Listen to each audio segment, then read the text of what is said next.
एक मंत्री, नेता, विधायक होने के साथ एक पॉलिटिशियन होने के बावजूद आपके मन में ऐसा क्या विचार आया कि आपने एक हॉस्पिटल खोलने की मतलब उज्जैन के अंदर सोचा? मेरी बेटी डॉक्टर, मेरा बेटा डॉक्टर, मेरा दामाद डॉक्टर। क्या जुनून है आपका उज्जैन को मतलब आगे ले जाने के लिए? मेरे मन में स्पष्ट कल्पना है। मतलब ये आइडियाज आप लाते कैसे हैं? देखिए, हम काम में डूबेंगे तो रास्ते निकलते हैं। अगर डॉक्टर मोहन यादव जीतते हैं। आजकल इंदौर वाले सब कहते हैं कि ऐसे बड़े बड़े कार्यक्रम आप उज्जैन ले जाते हैं। नमस्कार, मैं इरशाद ज़ैदी, आपका स्वागत है हमारे खास प्रोग्राम में। हमारे साथ जुड़े हैं उज्जैन दक्षिण भाजपा प्रत्याशी डॉक्टर मोहन यादव। बहुत बहुत स्वागत है सर आपका। जी, आपका भी बहुत बहुत स्वागत है। अब हम आपसे जानना चाहते हैं, अब क्या अभी क्या चल रहा है, क्या करने का प्लान है, आगे क्या करने वाले हैं? देखिए, मैं इस तरह से सोचता हूँ कि लगभग 10 साल के दरमियान जो हमने विकास के विभिन्न कामों की जो नींव रखी है उज्जैन की जनता ने अपार स्नेह दे करके मेरे प्रत्येक निर्णय को विधायक बनने के बाद के और 2003 से लेकर 2013 तक जब मैं प्राधिकरण और टूरिज्म में चेयरमैन रहा, तब जो उज्जैन के में विकास के काम किए थे, प्रत्येक काम से अत्यंत प्रेम के साथ जनता ने उसका स्वागत किया और जनता ने उज्जैन की कीर्ति में बढ़ाने में इन सब बातों को सराहा भी। और मुझे इस बात का संतोष है कि उज्जैन की जनता मेरे व्यक्तिगत जीवन में, मेरे व्यक्तिगत काम करने के दृष्टिकोण को, मेरे साफ सुथरापने को बहुत अच्छे से देखती है। और यही कारण है कि हर एक काम का चुनाव के दरमियान छोड़ दो तो कभी भी मेरे अच्छे कामों के बारे में कोई कांग्रेस बीजेपी ने कोई एजिटेशन किया या कोई विरोध किया, ऐसा कभी नहीं हुआ। कांग्रेस बीजेपी सभी ने समर्थन किया, मुझे इस बात का संतोष है।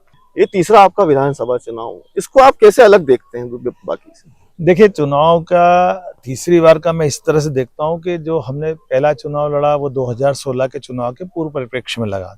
चुनाव के पूर्व परिप्रेक्ष्य में सिमस्त के दरमियान में हमारी आने जाने की कनेक्टिविटी बढ़ना चाहिए। शहर में भीड़ का दबाव था, शहर के यातायात के लिए बड़ी झंझट थी, शहर के विकास के बहुत सारे आयाम खोलना थे। तो आपने ध्यान दिया कि 2003-4 में जब मैं बैठा और मास्टर प्लान का प्रकाशन कराया, उसके कारण से लाभ ये मिला कि 14 ब्रिज हम दे पाए, पानी की उपलब्धता हुई, नर्मदा छिपरा पानी का लिंक योजना का लाभ हुआ, जिससे पूरे वर्ष नदी में पानी मिलने लगा।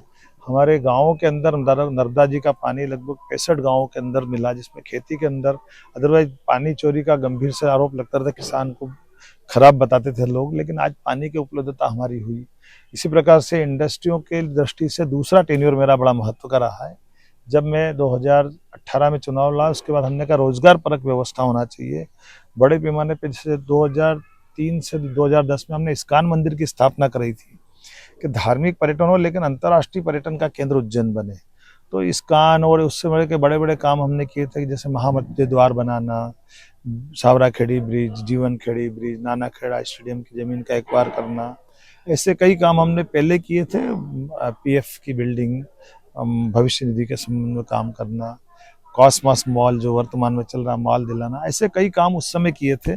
टूरिज्म का चेयरमैन बना तो पर्यटन विकास निगम के माध्यम से जो हमारी 500 क्षमता का महाकाल मंदिर का दर्शनार्थी वाला जो कक्ष था उसको 2000 क्षमता में विस्तारित रूप में कराया, जिसका अगली कड़ी अभी इस टेन्योर में हमने 2018 से 23 में महाकाल 1 से महाकाल 2 तक जोड़ने का प्रयास किया।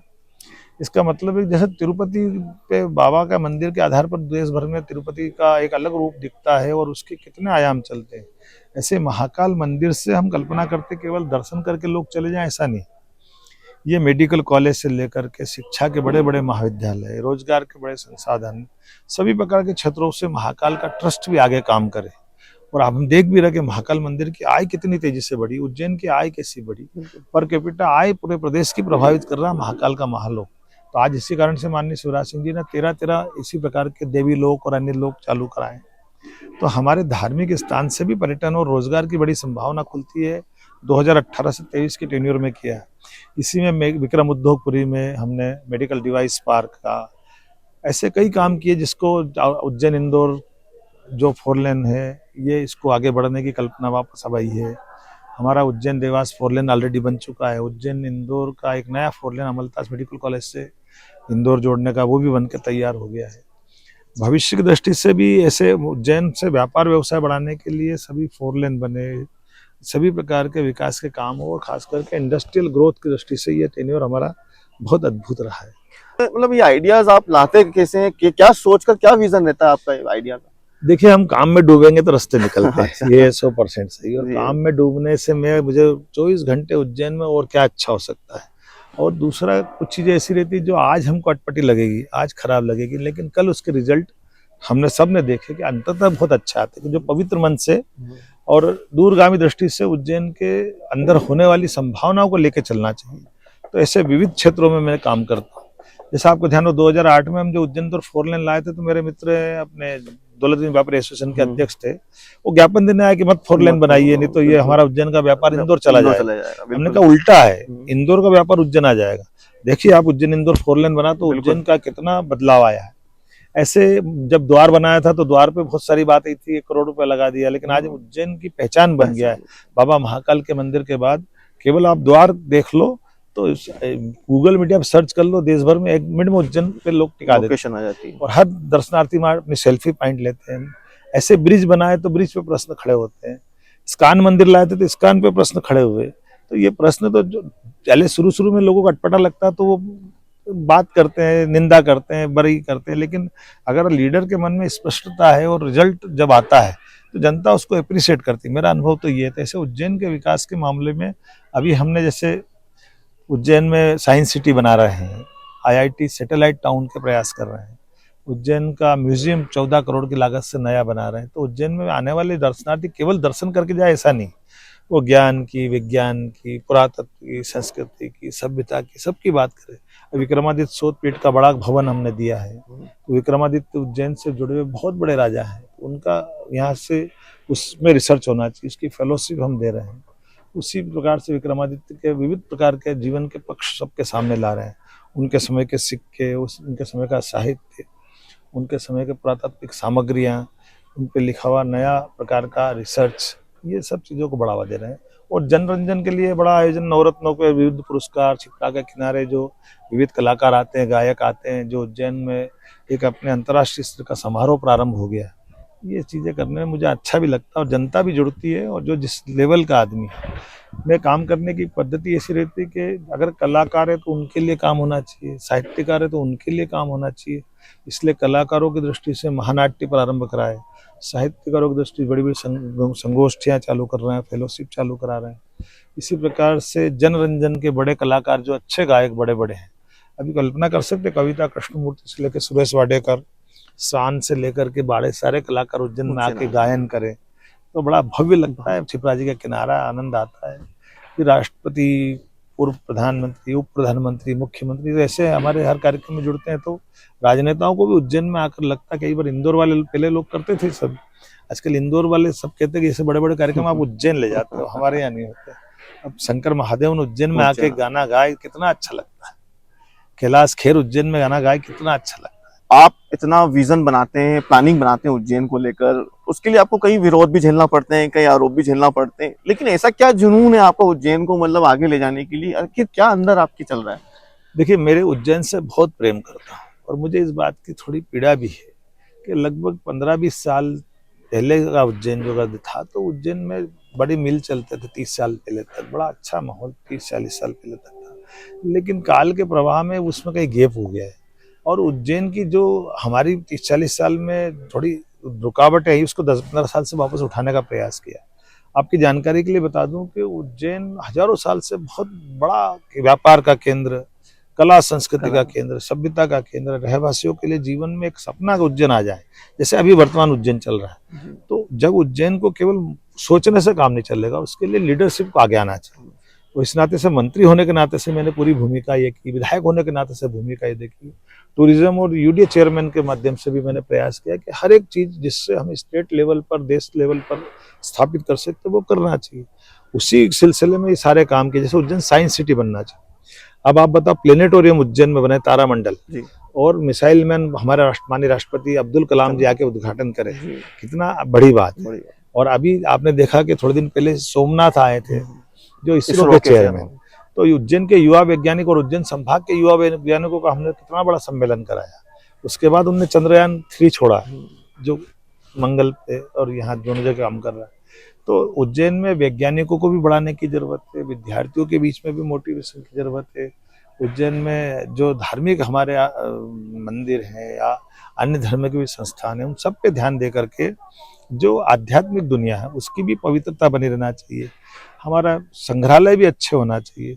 हमारे यहाँ रोजगार की बड़ी संभावना, केवल बाका बाबा के या धार्मिक कारण से नहीं, तो जो आए एक बार उज्जैन में वो जीवन के सब क्षेत्रों का रस ले, इसलिए मुझे इन सारे क्षेत्रों में काम करने में मजा आता है। एक मंत्री, नेता, विधायक होने के साथ, एक पॉलिटिशियन होने के बावजूद आपके मन में ऐसा क्या विचार आया कि आपने एक हॉस्पिटल खोलने की मतलब उज्जैन के अंदर सोचा? ऐसा क्या विचार था? देखिए, ये बहुत सरल बात है। उज्जैन में अभी मैंने कोविड के समय नजदीक से देखा था जी। कि कोविड की बीमारी में उज्जैन के हॉस्पिटल कम पड़ गए। बहुत दर्द हुआ मुझे इस बात का, बहुत। उज्जैन केवल उज्जैन के लिए नहीं है, उज्जैन जिला, संभाग, बल्कि यहाँ से राजगढ़, ब्यावरा, नरसिंहगढ़, आगरा संभाग केंद्र से लोग उज्जैन आ रहे हैं। और आप देखिए कि इंदौर में बड़े बड़े हॉस्पिटल खुल गए, अभी कोकिलाबेन खुला, अपोलो खुल गया, बाकी लोग, हमको उज्जैन में क्यों नहीं खुलना चाहिए? तो उज्जैन में भी वो प्राइवेट स्तर के भी अगर हॉस्पिटल बेस्ट से बेस्ट हो सकते वो होना चाहिए। सरकारी हॉस्पिटल भी अच्छा बनना चाहिए और चैरिटी के हॉस्पिटल भी अच्छा नहीं। तो तीनों क्षेत्रों में मैंने काम करना प्रारंभ किया। आप देखिए 90-92 में बना हुआ माधवनगर हॉस्पिटल सरकारी सुविधा, तो सरकारी हॉस्पिटल में सर्व सुविधा युक्त बना करके हमने उसका भी बहुत अच्छा रूप दिलवाया। और वो आज अपने कोविड में कितना काम आया। यद्यपि उसका भी विरोध झेला था कि मत करो माधवनगर का। माधवनगर को तो 90-92 में कलेक्टर का बंगला था, लेकिन उसको डिस्पेंसरी बना के छोड़ दिया। आज वो 150 बेड से ऊपर का हॉस्पिटल हो गया, 200 की और नई मंजूरी हो गई। तो जिला चिकित्सालय एक पुराने शहर में, माधवनगर हॉस्पिटल नए शहर में, ऐसे हमने RD मेडिकल कॉलेज खोला। तो वो अपने उत्तर के तरफ में बड़ा एक हॉस्पिटल हो जाएगा। नया मेडिकल कॉलेज हमारा एक दक्षिण में जो इंजीनियरिंग कॉलेज की जमीन पे बनेगा। फिर जो चैरिटी हॉस्पिटल, 1-2 साल से इंडस हॉस्पिटल बंद पड़ा हुआ था, मैंने उस इंडस हॉस्पिटल को भी हाथ में लिया। और वहां पर 50 रुपये, आज डॉक्टर के पास 500 रुपये फीस लेता, गरीब आदमी कहाँ से देता है? सोनोग्राफी कराओ तो 1,500 से 2,000 रुपये लेते। हमने इंडस हॉस्पिटल में सोनोग्राफी विथ डॉक्टर की फीस कुल 500 रुपये में चालू करा दिया। जिसको एकदम सरकार पे भरोसा नहीं, तो मध्यम वर्गीय तो थोड़ा सा कम में 50 रुपये में OPD, 40 रुपये में सभी प्रकार की जांच, ऐसे बहुत सस्ता इलाज हमारा इंडस हॉस्पिटल में हमने चालू करा। लगभग 1 साल से चल रहा है। इसके कारण क्या है कि मेरे घर में मेरी बेटी डॉक्टर, मेरा बेटा डॉक्टर, मेरा दामाद डॉक्टर, हमारे अपने परिवार में एक एजुकेटेड फैमिली से होने के कारण से तो बच्चों को भी संस्कार आना चाहिए कि हम अपनी शिक्षा का, हमारी सार्थकता का, समाज सेवा का उत्कृष्ट उदाहरण प्रस्तुत करें। तो इनको सबको भी, और अपने इस दृष्टि से चैरिटी का हॉस्पिटल अच्छा चलना चाहिए, गरीबों के लिए माधवनगर हॉस्पिटल अच्छा चलना चाहिए। फिर हमने कहा कई ऐसे लोग हैं जो संभ्रांत लोग हैं, और एक तरह से मेडिकल टूरिज्म भी उज्जैन में डेवलप होना चाहिए। तो बड़े से बड़े ऑपरेशन कराने के लिए देश के अंदर भी, देश के बाहर भी उज्जैन वाले भी उज्जैन पे भरोसा करें। इसलिए हमने एक भव्य हॉस्पिटल बनाने का निर्णय कराया। लेकिन वो केवल बिल्डिंग नहीं होना चाहिए, बिल्डिंग के अंदर वो सारी व्यवस्था होना चाहिए जो एक अच्छे हॉस्पिटल में होना चाहिए। उसी में सोनोग्राफी हो जाए, उसी में आगे चल करके कार्डिक के ऑपरेशन हो जाए, ब्रेन के सर्जिकल बड़े बड़े ऑपरेशन हो जाए। तो जीवन के सब क्षेत्रों में जो मेडिकल की सुविधा हो सकती है वो सर्व सुविधा युक्त हॉस्पिटल कम खर्च में लेकिन उच्च क्वालिटी का उज्जैन में बनना चाहिए। अगर डॉक्टर मोहन यादव जीतते हैं तो उज्जैन दक्षिण क्या उम्मीद रखे? देखिए, इस बार जो चुनाव का जनादेश लेने जब मैं जा रहा हूँ तो मेरे मन में स्पष्ट कल्पना है कि अब उज्जैन में ये जो हुआ है इससे और आगे बढ़ना है। तो आगे बढ़ने की कल्पना ऐसी है कि उज्जैन का, इंदौर का ट्रैफिक हमने देखा, यद्यपि हमने 2 4 लेन दे दिए, फिर भी उज्जैन का एयरपोर्ट के बाद का जो ट्रैफिक है उज्जैन इंदौर रोड पे, वो 4 लेन अब हमारा छोटा पड़ने लगा है। शनिवार, शुक्रवार, रविवार तो जाम हो जाता है बिल्कुल। कहाँ एक समय था कि वो टोल हमारा गलत लग गया था, ऐसा लग रहा था कि टोल के लिए वसूली का पैसा ही नहीं मिल पा रहा है।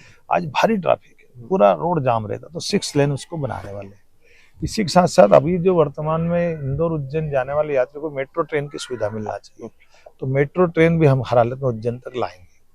और मेट्रो ट्रेन आमतौर पर 100 किलोमीटर की रेंज में आती है, तो उज्जैन उसकी सबसे पहली प्रायोरिटी है। हमारी इंदौर मेडिकल कॉलेज तक आ गई है, तो उज्जैन तक लेकर आएंगे, जिससे 20 मिनट में हमारा इंदौर उज्जैन का सफर एयरपोर्ट तक का हो जाएगा। तो बड़े पैमाने पे ये ट्रैफिक की समस्या से निजात मिलेगी, सुविधागम एक नया यातायात का साधन मिल जाएगा। तीसरा, हमारे उज्जैन में डोमेस्टिक एयरपोर्ट खुलना चाहिए, तो उस पर हमने काम करना प्रारंभ कर दिया। मैंने पूरा प्लान बना लिया। रतना बताना हवाई पट्टी को बड़ा बनाते हुए उसमें एक एयरपोर्ट बनाएंगे। इससे हवाई यातायात और बड़े बड़े प्लेन और छोटे प्लेन सब उज्जैन में उतरेंगे, तो एक नया उज्जैन का और एक महत्व बढ़ेगा। और आखिरी में एक हमारा प्रयास है कि उज्जैन में खेलों के मैदान अलग अलग नहीं थे, तो आपने देखा एथलेटिक्स का ट्रैक मैंने नानाखेड़ा राजमाता सिंधिया स्टेडियम के नाम से बनाया है। एथलेटिक्स की सुविधाओं के साथ दशहरा मैदान का एक नया स्टेडियम बनाया है। महानंदा नगर गुरुजी खेल प्रशाल हमने बनाया। ये 10-15 साल में करा है, पहले कुछ नहीं था उज्जैन में। और अब एक स्टेडियम क्रिकेट का बनना चाहिए उज्जैन में। तो ये रणजी के मैच तो विक्रमशिला ग्राउंड में अभी हो जाएंगे। एमसीए से हमने एग्रीमेंट करके उस पर काम भी कर लिया है। रणजी के मैच जब होंगे तो आगे आने वाले समय में वर्ल्ड कप हो, अंतर्राष्ट्रीय स्तर के मैच, इस पे भी एमसीए से हमने एमओयू किया है और उससे हम काम कर रहे हैं। और हमारा पूरा एमओयू बन करके जल्दी घोषणा करेंगे कि उज्जैन में अंतर्राष्ट्रीय स्तर के स्टेडियम की सौगात मिले। और हम तो उम्मीद करें जल्दी से जल्दी हो जाए। तो विराट कोहली अपने सामने जब छक्के लगाए आनंद ले। कल की जीत की बधाई। आपने अच्छा विषय किया। मुझे न्यूजीलैंड के इस मैच को या रोमांच के साथ याद भी करना पड़ा कि भारत में देखो अच्छा सद्भावना का नेता अगर रहता, जैसी नीयत वैसी बरकत, माननीय यशस्वी प्रधानमंत्री नरेंद्र मोदी जी के नेतृत्व में सब क्षेत्रों में कैसे उन्नति हो रही।